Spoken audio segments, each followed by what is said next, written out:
Hi, I'm Kit Cox with Mini-Circuits Japan in Yokohama.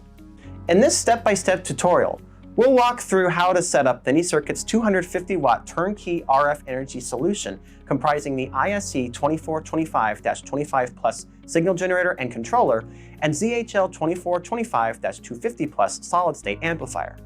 To begin, we'll make our connections between the signal generator and the amplifier. Start by connecting the generator's SMA RF output jack to the amplifier's MCX RF input jack using an SMA to MCX RF cable, such as a Mini-Circuits 06-12SM MCR+. Also, connect the generator and amplifier's I2C bus together using the included Molex to Molex cable assembly. This connection seamlessly integrates the generator and the amplifier into a single, high-powered RF energy generator that you'll control from your fingertips. The DB9 connectors on the generator are used to connect multiple amplifiers for higher power output. We'll leave these alone for today. Next, connect the N-type RF output connector of the amplifier to your applicator or cavity's RF input. If you need assistance finding the right cable to make this connection, the Mini-Circuits Applications Department will be happy to assist. Now, let's provide power to our two devices.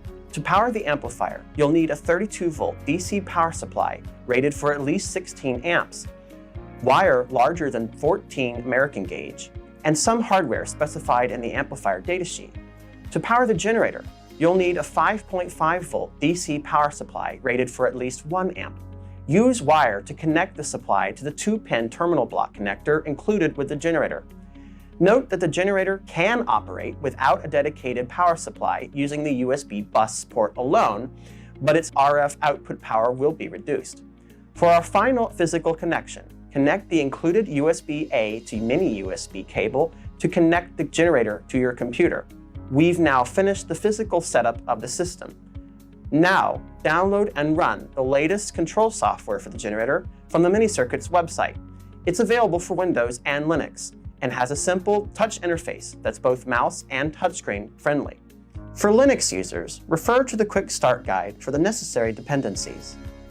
When the software starts up, it should automatically detect the USB-connected RF energy system.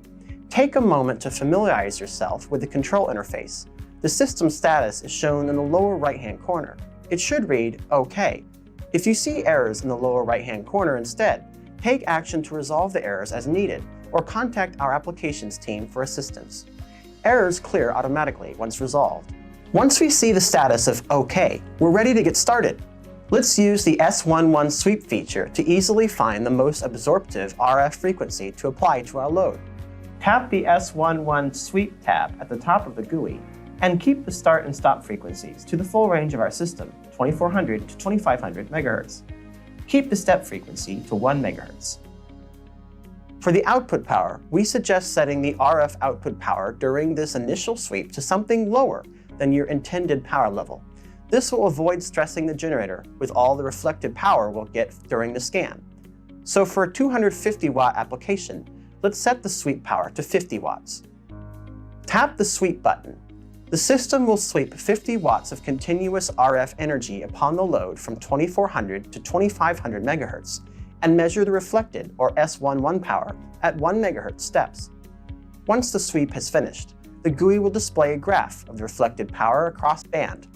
In this example, we can see the point of lowest reflection is at 2470 MHz, with only about 12% reflection, so let's use that frequency to irradiate our load.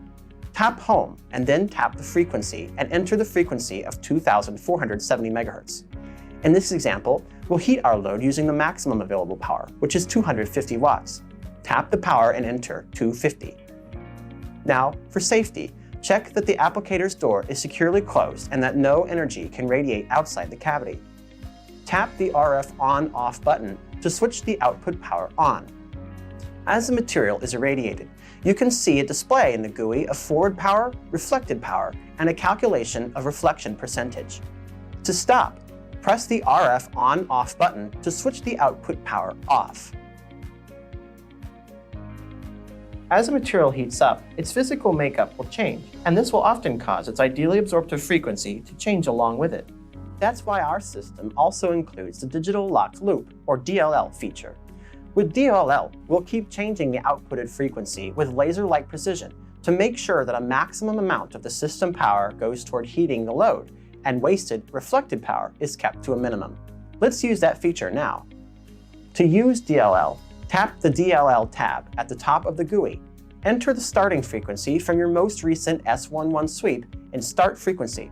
Set your desired allowable frequency range in lower and upper frequency limit. We suggest the full 2400 to 2500 MHz if your applicator permits. This is the default setting, so we don't need to change it. We'll continue to use the full RF power of 250 watts and a step frequency of 0.1 MHz. Tap the DLL button at the bottom right-hand corner of the GUI, and then tap the RF on-off button to turn the RF power on and begin irradiating the load with DLL tracking turned on. The outputted frequency will change as the load's material changes, and you can monitor the changing frequency in the bottom right corner under DLL frequency lock. Now you're ready to use your system for the intended application. Keep an eye out for more videos on this topic. I'm Hit Cox. Thanks for watching.